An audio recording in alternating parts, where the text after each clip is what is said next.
into Twisted Tales.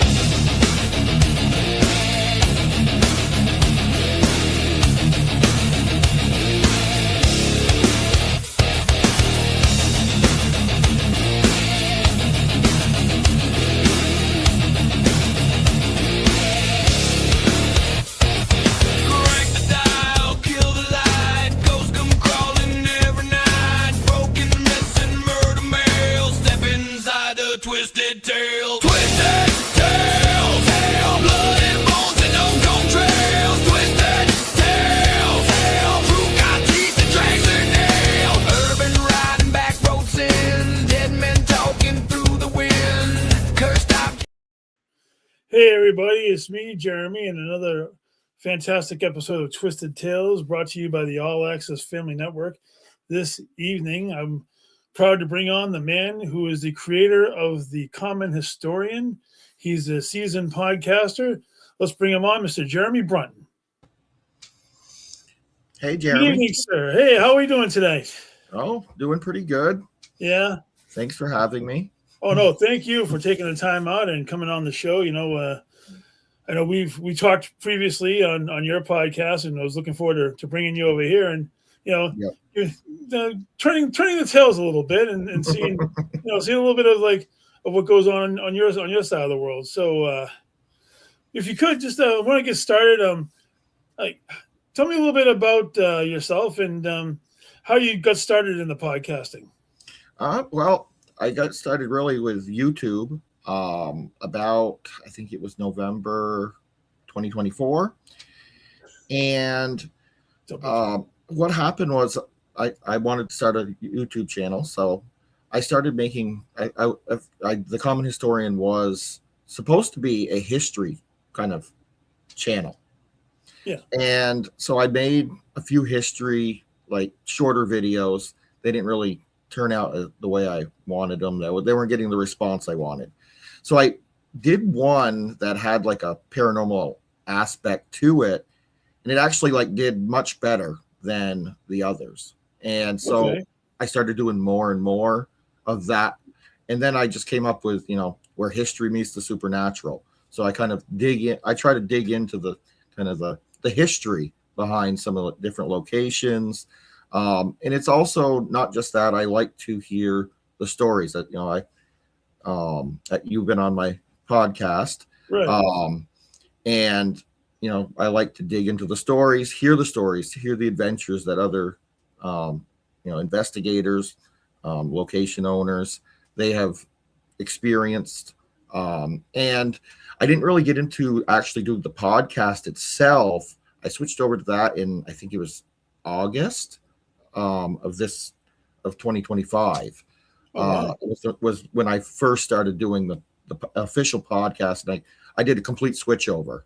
And I'm enjoying it now. I do 2 episodes a week, Wednesdays and Saturdays.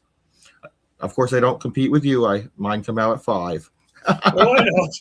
Well, I know you do a lot of work on YouTube, and I've seen, because you even have it broken down in segments. Because I catch it on TikTok. I'll see excerpts from different ones pop up through TikTok and other social venues. That's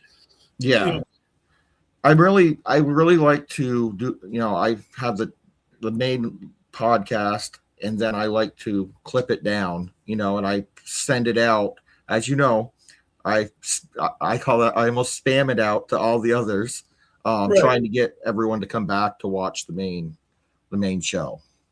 And it's a great idea, because I call it marketing, because we have these amazing platforms, like all of your socials, hey, thank you, Nate. How you doing, man? Hey, Nate. You have your Facebook. You have, hey, Morgan, how are you? Hey, Morgan. You have all your Facebooks and your Instagrams and your TikToks and your Snapchats and all these different platforms, YouTube.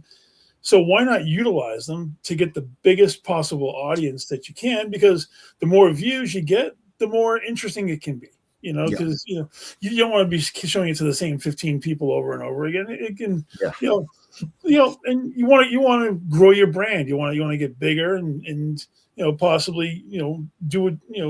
Get bigger and bigger and get better hosts and get better guests actually. And it seems like one hand washes the other, and because I know that if you promote people and then they help promote you, it's I think it's great. I love having all of this like free advertisement. Like that's why I do all like my promo videos, and then I'll put out the ad video, and then like Nate and I, we have our Wicked Wednesdays how because we have our joint thing going on now because he's right before me, so might as well promote, because it's a lot of fun that way. Yeah. Oh yeah, I when I can, I do a kind of a promo for the episode. It really depends on my, my real work schedule. This is my extra. So if I have the time, I do it. Otherwise, I, unfortunately, I'm not able to do one of those pre ones. But I try. Sometimes I get that, and sometimes I don't. But well, it's cool. Like for me, I mean, whenever I find a free moment, I'll drop one in. I'll sit down and I might even make 2 or 3 at a time, and then I have them in the bank, and then I can actually roll them out when I need them, if possible. Jeremy squared. I love it. Yeah, it's not too often that you get 2 people with the same first name on the same podcast at the exact same time. Yeah. So you said that the show's been on since August of last year. Yeah. But you've actually been doing shows before that. It's just been more.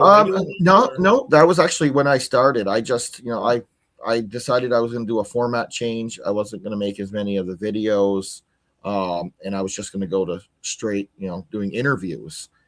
And it was. I thought about it for about a month. I think I started like in July. I was thinking about it, and then I was like, well, let's try it. So I tried it with the Misfits Paranormal crew, which is a local paranormal group that I've been working with off and on, and I had a blast. They're crazy, love them, but they that went off well. I got decent views, so I just continued to I started booking once a week and came out on Saturday nights, and I record ahead of time. Right. I haven't went live, though I'm thinking about it possibly this summer, but haven't committed to that yet. It's okay. When you pre-recording, you can edit if you have to and do things that to make it the best possible product that you wanted to. Going live, things happen. Never know. I love being live. I think it's a lot of fun. I live in the moment, so it's hard for me to like sit there and go back and rewatch everything. Be like, oh man, did I really like this or not like that? So getting involved in like the paranormal and the supernatural and integrating into that show it seems like it's really broadened your horizons, and it actually gives you a lot more to expand on it, and it opens up the doors for a lot more guests. Yeah. And at first I was just kind of focusing on kind of the haunted aspect of things, but I've, expanded into cryptids. I'm actually going to I think it's going to be one of my April episodes. We'll have, and I apologize, I can't think of his name, but he's going to come on and tell his UFO story, and he's written some books. I can't think of his name now, but anyway, but he'll be coming on. He's, and like the episode that actually dropped tonight was with Master Gonsun. Okay. And he's from actually Thailand. Oh, wow. And he has his own kind of group, or I think it's like a sect of Taoism. And we explored, he had a ghost story he wanted to tell. He told that. And then we talked about kind of the differences between the West and the East when it came to the paranormal. Yeah. It was a fascinating, I would never have gotten that opportunity to talk to, someone like that, right. If I wasn't doing the podcast. But it was such a fascinating episode. I think like getting a chance to talk to people from everywhere, is an amazing experience, you know. So when you came up with the name of the common historian, was that just something that popped up on your head, or was that something you had thought about for a while, or what was the origin of the actual name, the common historian? It was kind of, I wanted something, different, but not. And I said, well, there's all these different types of historians, but there's, I feel like I'm just a common person that likes history. And so I said the common historian, and like I said, it was originally supposed to have been a history type channel. Yeah. And I just kind of plastered the name with the supernatural now, but it kind of, I think it works. I do, my background, I played around with AI and got that. You have a pretty cool background. I got to give you credit for that. It encompasses just about everything you can possibly think of for the paranormal, Yeah. And that was the goal of it. No, it's cool because it gives a depth. It makes people wonder, like, okay, what's really being talked about here? I mean, it says a common historian, but there's like everything under the sun behind you, whether it's the spaceships and the trees and the darkness and all that kind of stuff with the skulls. Yeah. And, it's pretty cool like that. Jesus. So being involved in it. So who've been some of your favorite guests that you've had, like the most intriguing ones, as far as like when you've been getting into the paranormal part of it? Like, I really enjoyed my conversation with Milt at the Farnsworth Inn in Gettysburg. Okay. He's great. I really like that. Of course, I had you. We went everywhere. I think we went down a lot of rabbit holes in our episode. That's where my mind goes, right down every rabbit hole you can think of. So, and I had Nate on for my Halloween special. And we talked about everything under the sun, I think, during that. We went from cryptid to haunted to just about everything and anything. So it was great. I'm just trying to think of some of the other. I've had so many guests that, they're all so. I tried to make a variety of who I have on. The Greystone Manor, Heather Matson. Okay. That story was very. I like the history, of course. The history of the Greystone Manor was. I'm not quite familiar with the Greystone Manor myself. It's out near Buffalo. Okay. And they have many. Before the show, she sent me like the whole history of the house, and then and it was fascinating. I really enjoyed that conversation. Preston Castle, the lead investigator for she was great as well. So many guests I've had. Jeff Ballinger did my Christmas episode with me. Okay. And we talked about all the anti-Christmas, I would say, anti-Christmas, So it's been fun, and my upcoming schedule is packed full as well. Okay, that's cool. Oh my god. So who do you have on, like I know you've definitely had a lot of guests. Who's like on your like wish list of future guests for your show? You must have like a list of people you might be interested in. I'd like to get is it Richard Estep on? Oh, I've met Richard. Yeah, I know him. Yeah, he would be on. And I'm just trying to. You put me on the spot. I'm of course trying to think now. No, take your time, man. That's good. There's quite a few that I'd really like to have. That I've.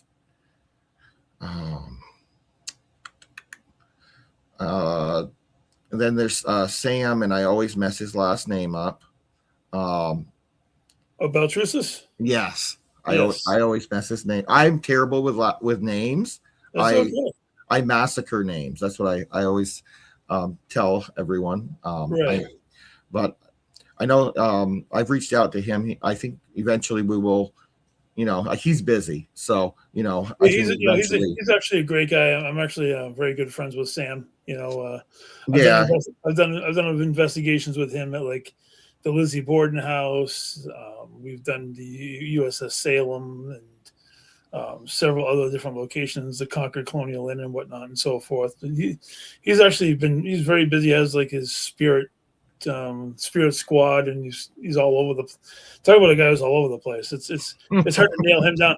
I haven't even had a chance to have him on my show yet, and he's like, I've known him for like over a decade, and he's like Jello, trying to nail Jello to the wall with a fork. It's hard to get him on. Oh yeah. He, I've seen his conference schedule, and he's quite busy. Plus, I think he's writing a couple books too. So, definitely. But those would be a couple that I can think of. That I are on my kind of list that I would like. Yeah, I'm sure there's plenty of like for me. I've been working on like trying to get like horror celebrities, and I get a couple of people lined up that coming up in the next couple of months that I'm really looking forward to having on the show that I didn't think I was going to get my hands on, but thankfully one hand washes the other, and some really good friends of mine to help me like locate these people. So Yeah, networking is the hardest part. Hey Jason, how you doing, man? Jason's a good guy. He likes to watch the show every week.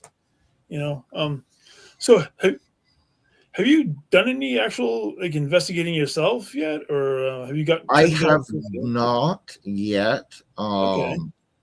But I did live in a haunted house for 2 years, and so that was an experience.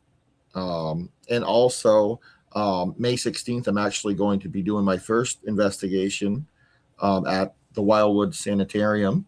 So with the Misfits, going to the Wildwood? Nice. Yeah, with the Misfits paranormal crew, we're going to be heading there, spending the night. So when you going to be heading out to the Wildwood? May 16th. Oh, good. It's going to be warmer weather. Yeah, we waited for the warmer, but I'm excited. I think it's going to be fun. With living in the haunted house for 2 years, I'll see if if something can, frighten me or not. So let's talk about it. You said you lived in a haunted house for a couple of years? Yeah, for about 2 years. Was that when you were growing up, or was that more in your adult years? Or it was when I was in my probably mid 20s, and about 20 years ago, 22 years ago, something like that. Basically, it was right next to the Catholic Church. Yeah. And one of the oldest cemeteries in the town. And I think some of that stuff came over from that cemetery. We had everything from, shadow figures to full body. I saw at least 2 different full body apparitions in my 2 years there, multiple times, the same 2. One of the times I was going, it was a 2-story house. I was going upstairs to get something up, and it was in the evening. And what happened was the stairs, it was an older house. So you'd go like this, and then it would curve, and then there would be a landing, and then you go up to the top to the first bedroom. And then there's a hallway where the other two or three bedrooms were. Okay. And as I turned the corner from the landing and up, I saw coming out of the hallway, it was a woman in white. And she walked, it was like she was solid almost. And she went and walked right into the wall and disappeared. Wow. Robin is asking where that was located. I believe it's in Ellenburg, New York. It's no longer there. Unfortunately, when we moved out, we were renting.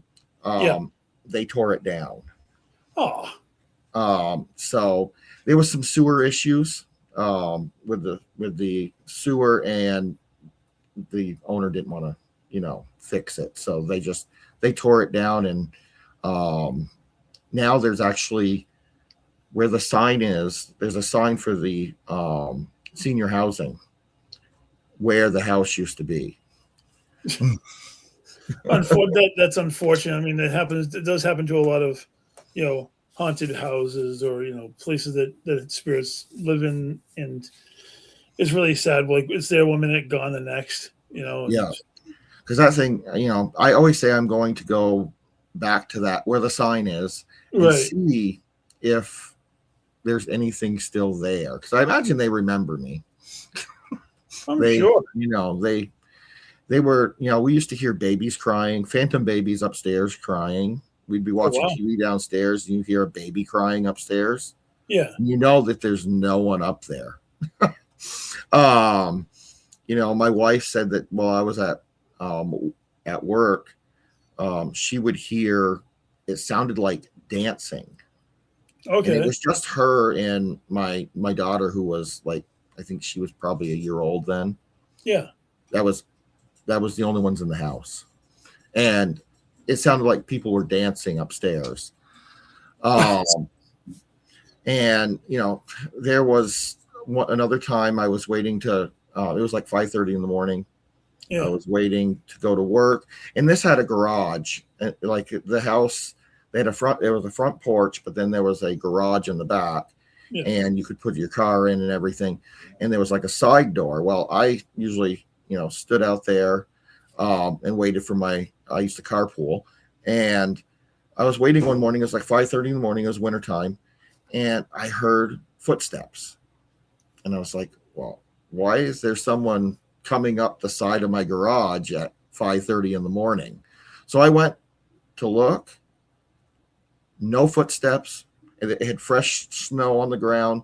There was no prints or anything. But I know I heard that it sounded like someone walking towards that door. But when I went there was nothing.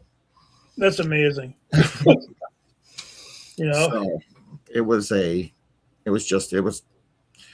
after a while though, for the most part, we kind of got used to it.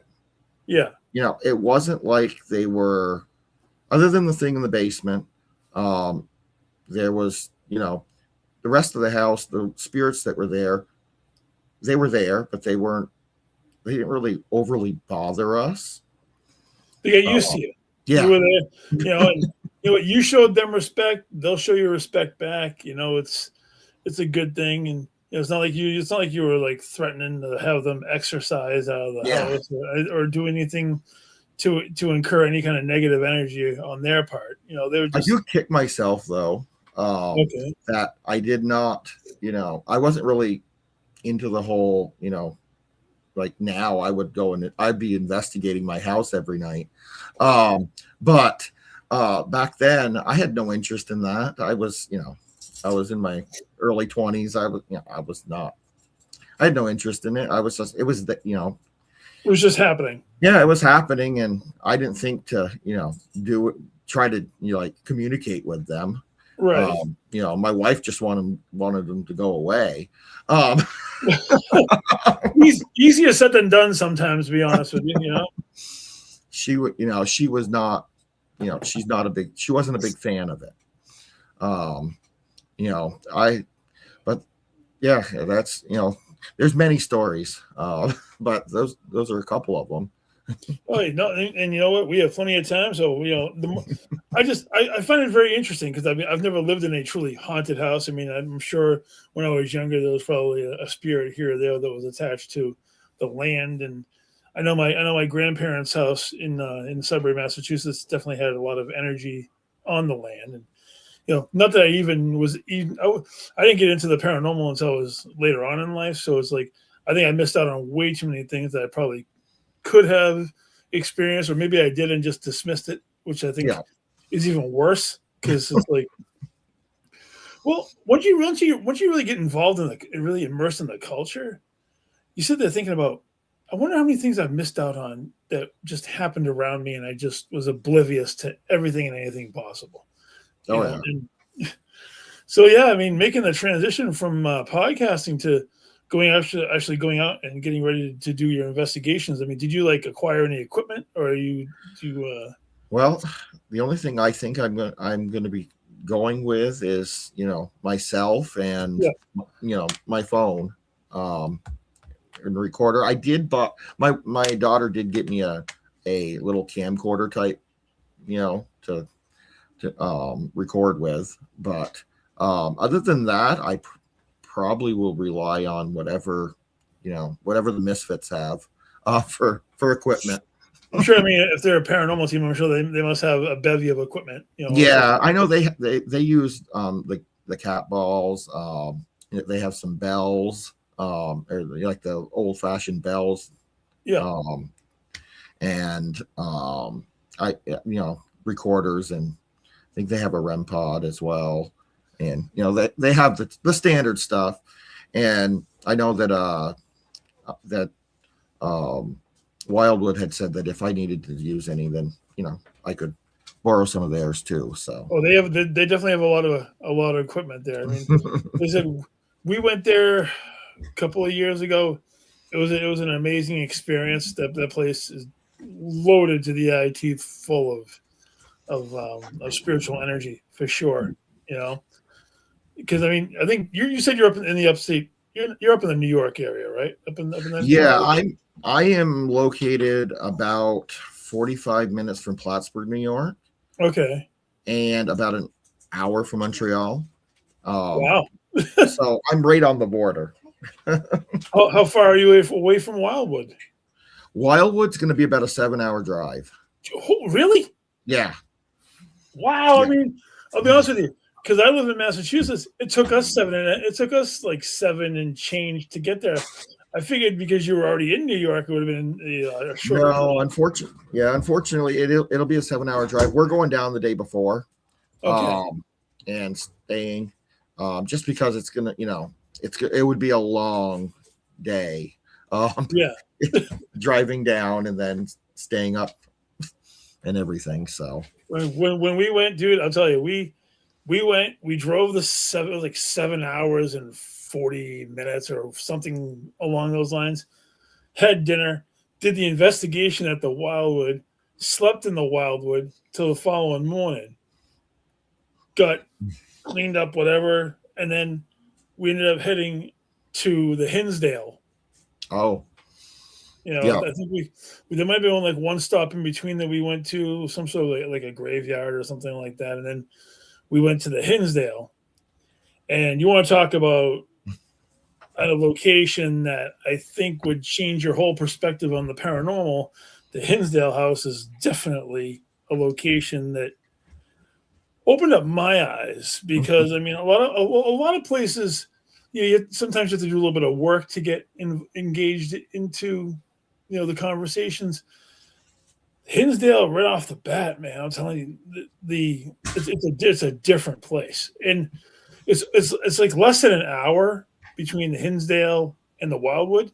They're is it? Like really near each other? And Dan Clace, who is the owner, is a hell of a dude. I've actually met him at several different paranormal events, and he's a really cool guy. If you ever get the opportunity, I would definitely put the Hinsdale on your list of places that you might want to. Yeah, I've read a little bit about it and watched, I think, a few videos on there, and right. It is on my list, and who knows, maybe we'll go over there for just to at least see the house. Like I said, I mean, it's not that far from Wildwood, realistically. I mean, if you're already out in that area, what the heck's the difference between going to one and the other? Yeah, I think we hit snow, I believe, on the way out, because we did the Wildwood. We shot over to Hinsdale. We stayed over at Hinsdale. Let me tell you something. When you stay overnight at the Hinsdale, sleeping is barely an option, at least for me, because it's like I can hear what's going on upstairs. I can hear what's going on, and there was nobody upstairs, but there were definitely people walking around up there and staring at us through the grate in between the two floors. getting a chance to stay in that place, whew, it's awesome. Yeah, I've heard good things about it. But yeah, the Wildwood happened to be the one we ended up choosing to be my first one. So talk about breaking in nicely, you know. Well, it was funny. I kind of I got the idea, and I'm like, I reached out to Melissa, one of the misfits. I said, "Hey, would you guys want to go on an investigation with me to the Wildwood Sanitarium?" And she was like, "Sure, but we're not going in the wintertime because it's a set that." But No. so we picked a time in May, and we're excited. We went, and I think it was in December, like November, December. It was cold. It definitely was cold. It was a hell of a slushy drive, but it was worth every last minute of it. Now, what about Rolling Hills? I mean, I know you and Rolling I'm Hills. familiar with that. Yeah, Okay. That's not far from Wildwood either, is it? I'm not sure exactly. I mean, we've been to Rolling Hills like years and years ago.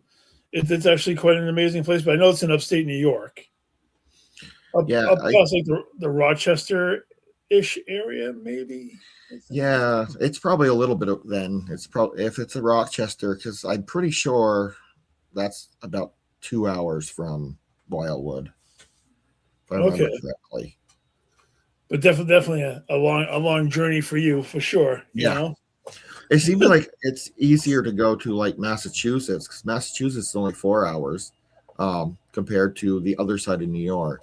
Man, you should really like go to like Salem. It's definitely on my bucket list. I want to go to Salem. My daughter wants to go to Salem. Well, I think I read is the Warren Museum going to Salem, or like that's what I saw. I read that. I see it's going to be on Essex Street. Yeah, next to the Black Craft clothing place, I believe. I don't know how I feel about it, honestly, entirely. Well, although I would love to go see it up there, I don't know if all those artifacts should have been moved up there. I don't know.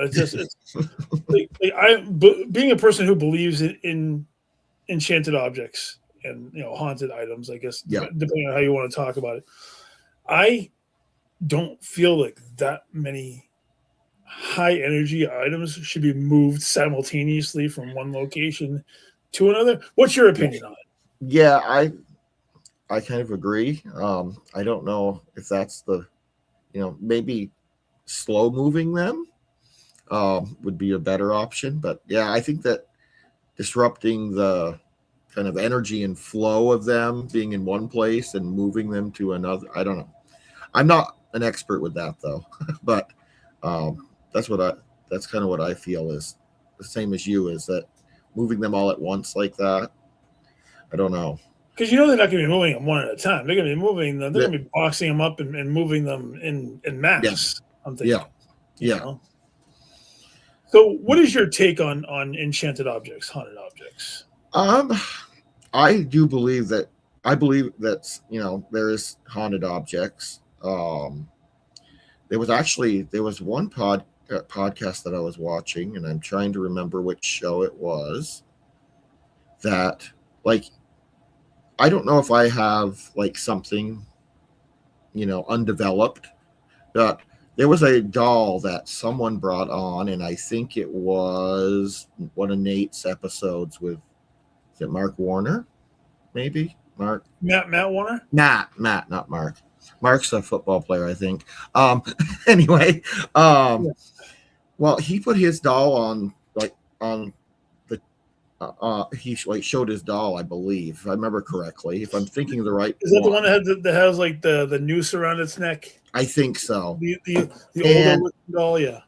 I get these feelings like it felt like the doll was staring right at me.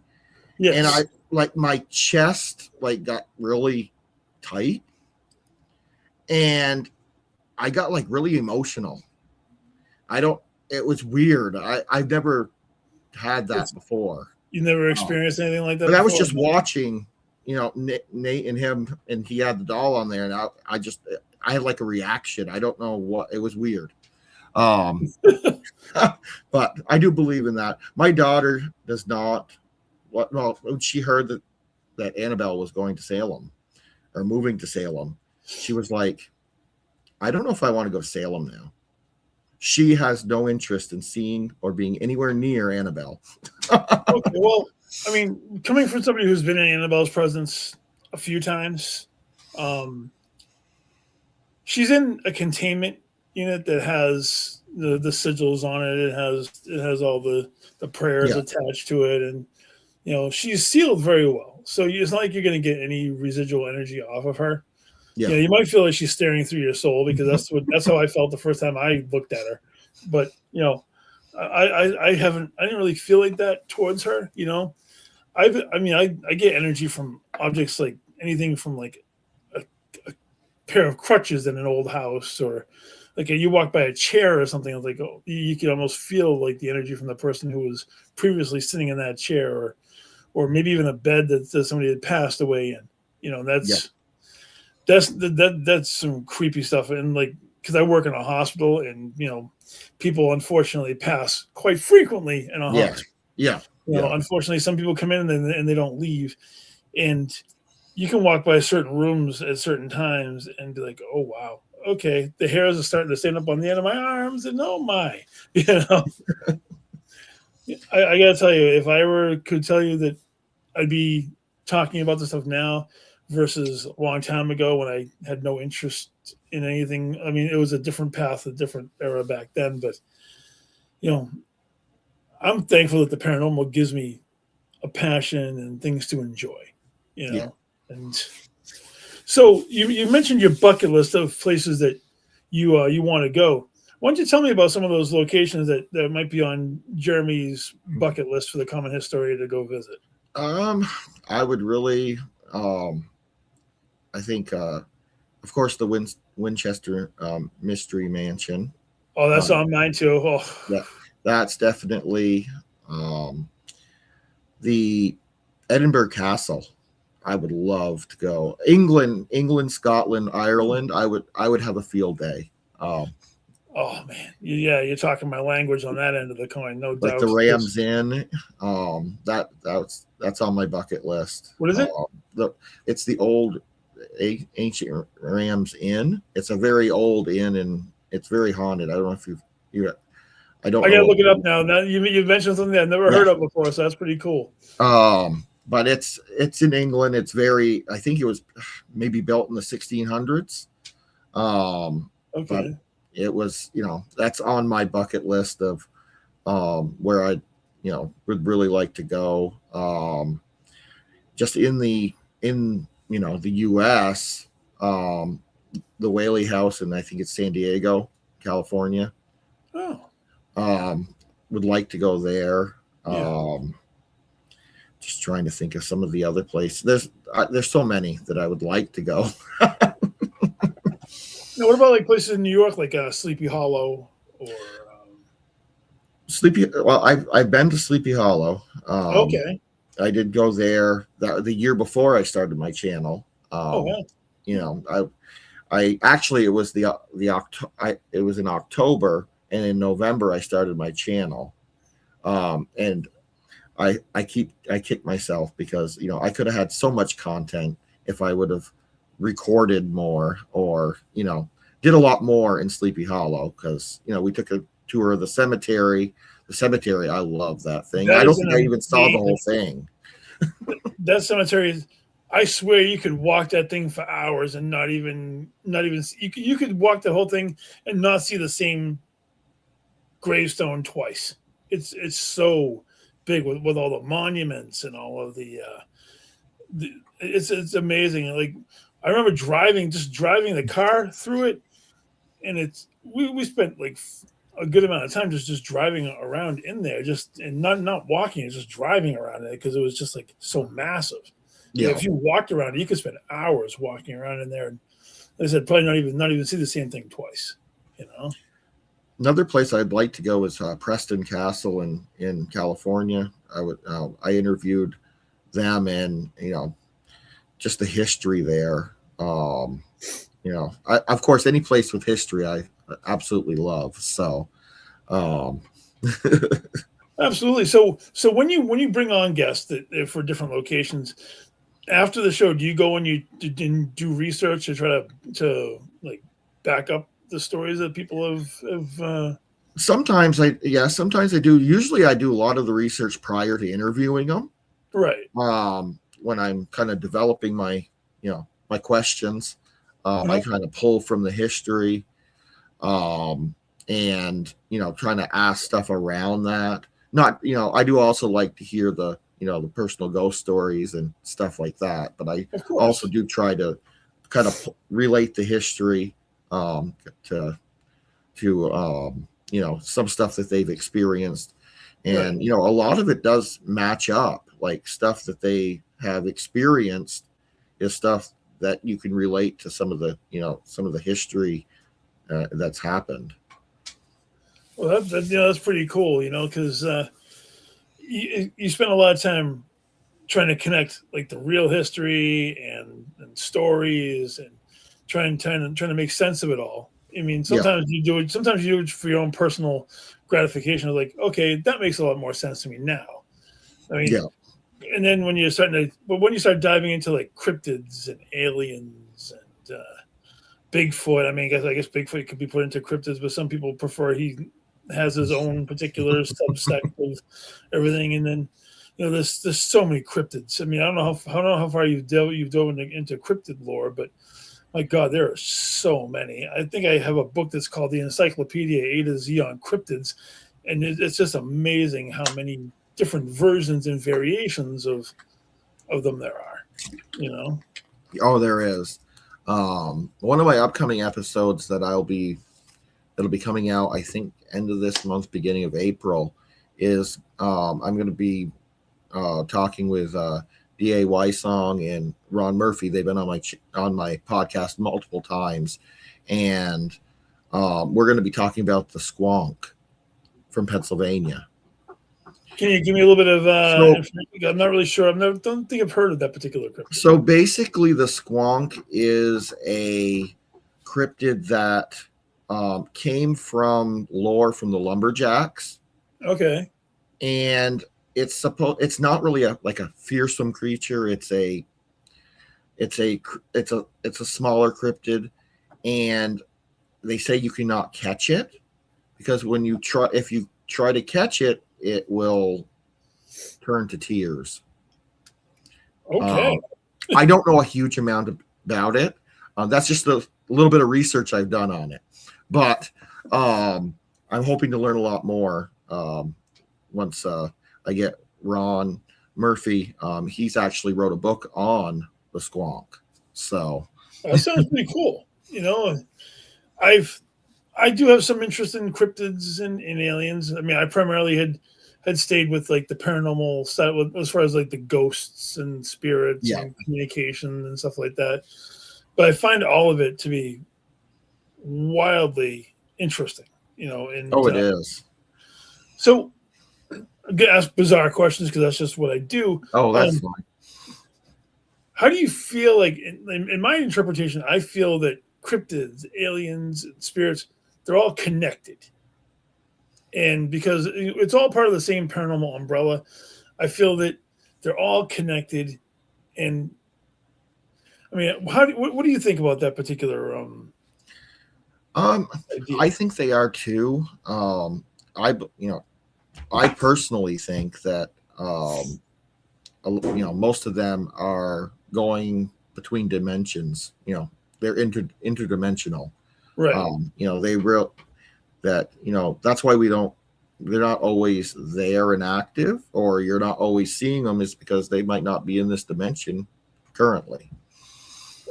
I mean, that makes sense. It's like, to me, it's like I feel like the Bigfoot or whatever Yeti, they're definitely aliens of some sort, because something that big should not be able to cloak that easily.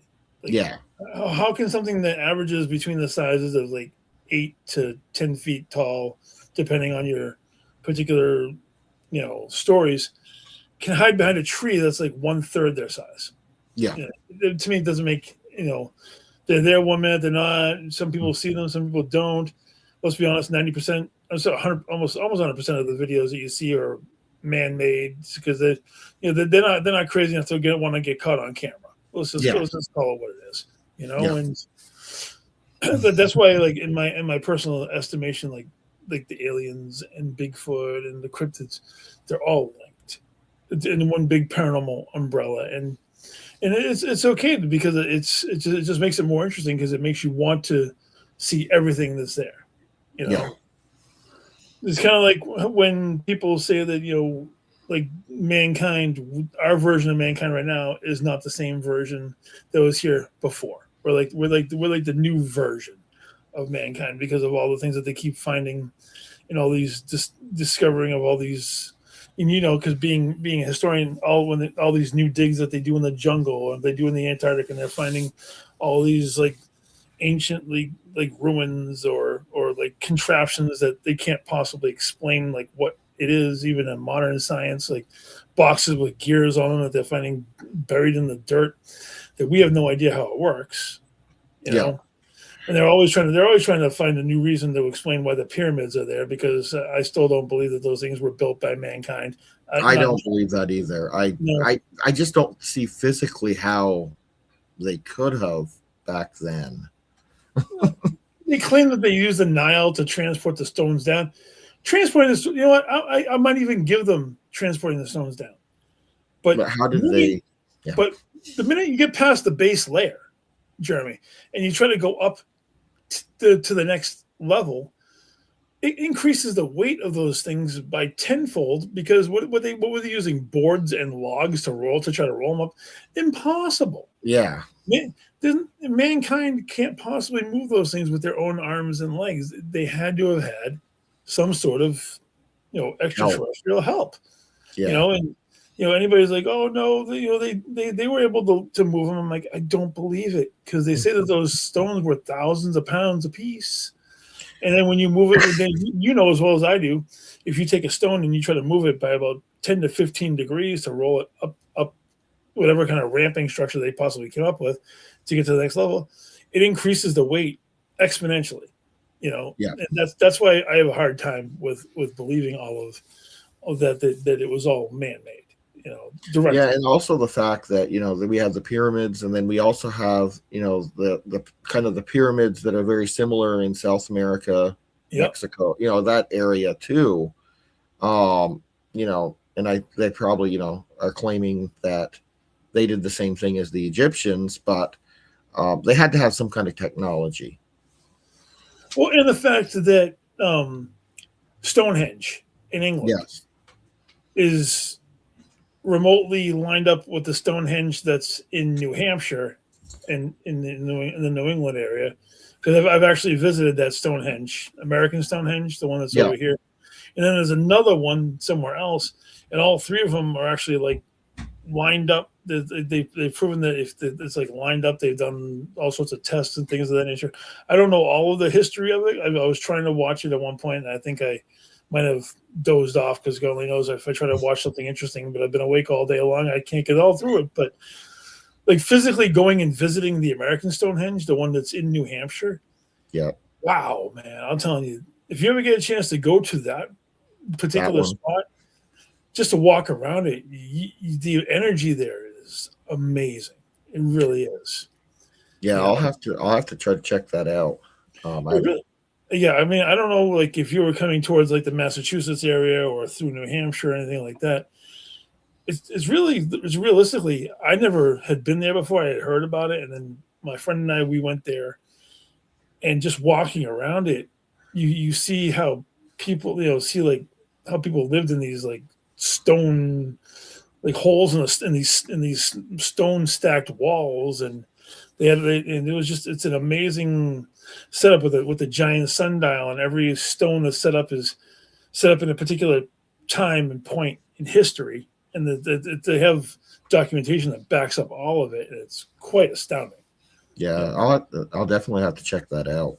Yeah, I think so. I mean, if you're into all that kind of the history and how things are done, I mean, it's amazing how each one of those particular stones is lined up to a particular moment in time. It's just and how it goes in. I forget exactly like where it goes, but I know that everyone has a particular destination at a particular day, at a particular time. It's quite amazing in my mind. And so I know that we're winding down, but I wanted to say you told me earlier that you were a fan of professional wrestling, and obviously you know that my previous life before getting involved in the paranormal, I was a professional wrestler myself. And so who were some of your favorites when you were growing up as a kid?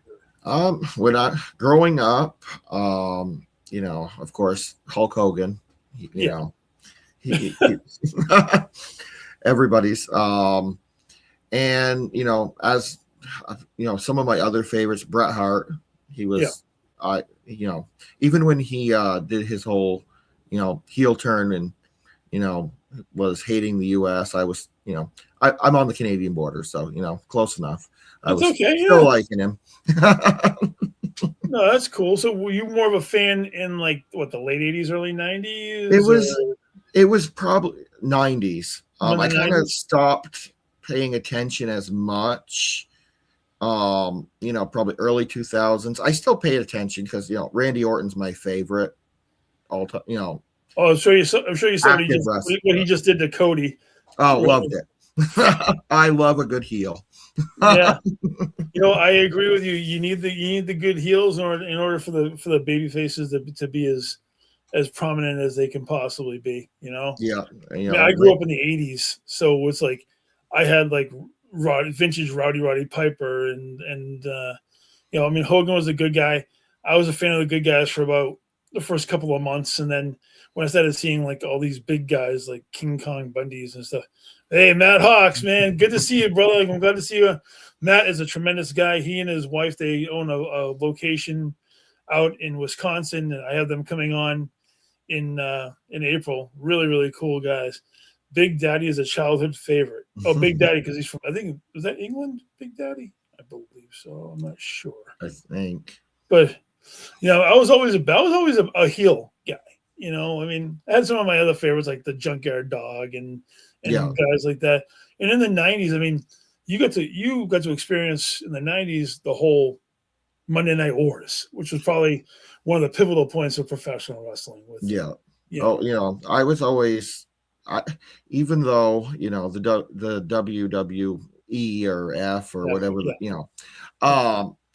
they were losing for the longest time. I still stayed loyal to them, even though I did catch WCW, because the NWO was cool. Back then I thought they were cool. And I love Scott Hall. He was one of my favorites when Rest he was in peace, Ramon. Yes. And, so when he went over there, it was tempting to just kind of, jump ship. But, I still stayed loyal, even though, it was brutal during those early 90s when, we had plumbers and race car drivers and, oh God, I hated that new gen. The whole new gen that was horrid. Oh, God awful. Yeah, Big Daddy is from England. I was right back in the 80s. Big heavy set dude. Yeah. See, I know my history of wrestling. I still follow it to this day. Not as much. Like I said, I was definitely in the 80s and all the way through the 90s, 2000s. I kind of slowed down a little bit in the last couple of years just because I've been more focused on the paranormal and moving forward with that and being actually in the business for 20 years or more, and so it gives you a different perspective. You know what I mean? Well, I really like the more of the spook, the Undertaker and Kane. I love them. Bray Wyatt, rest in peace for him too. I was a big fan. He ranked right up there with Randy Orton. And the Fiend character, man. Oh my god. Oh, the Fiend. I love the Fiend. That was great. And then, also I used to love the Boogeyman. I don't know if you remember him. Loved the Boogeyman. Loved him and his worms. He ate the worms. Well, go back a little bit. Kevin Sullivan was a big evil style character in like the 80s and stuff like that. The Dungeon of Doom in WCW during that whole early 90s rough period for both companies, because I mean they had all the goofy characters in WCW, where at the same time that the WWE had plumbers and the Birdman. The Birdman, Coco Beware. The Birdman. Yes, Coco Beware. My God, professional wrestling is still very near and dear to my. I don't think I'll ever stop enjoying it. I still go on like YouTube and I'll like look up old school stuff just to watch, because it's I can't help. I can't help. My favorite manager, all time favorite manager, Jim Cornette. I love Jim Cornette. Love Cornette. He's my favorite. I was very fortunate to have him as a manager for a couple of matches when he was in the NWA New England area at the time, and we were the main bad guys in the territory, and he actually managed us on a couple of shows. That's cool. Which was really, really cool. Yeah, he's my favorite. I know some people are not big fans, but how can you not be? Do you ever watch it? Do you ever watch his podcasts? Oh, I've watched. I like wrestling history. Yes.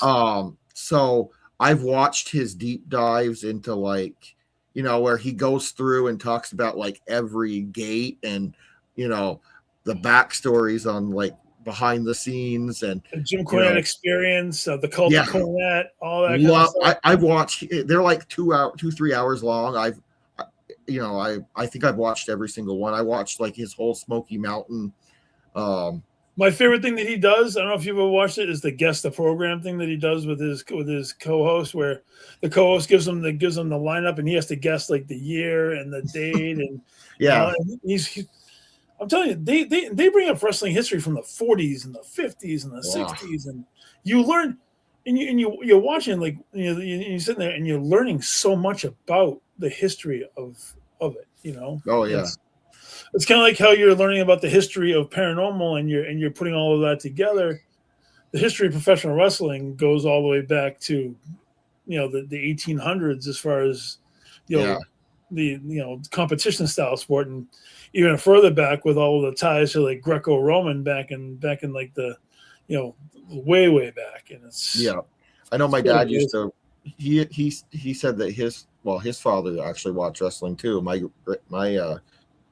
grandfather, and he said they always he used to throw stuff at the TV with Killer Kowalski.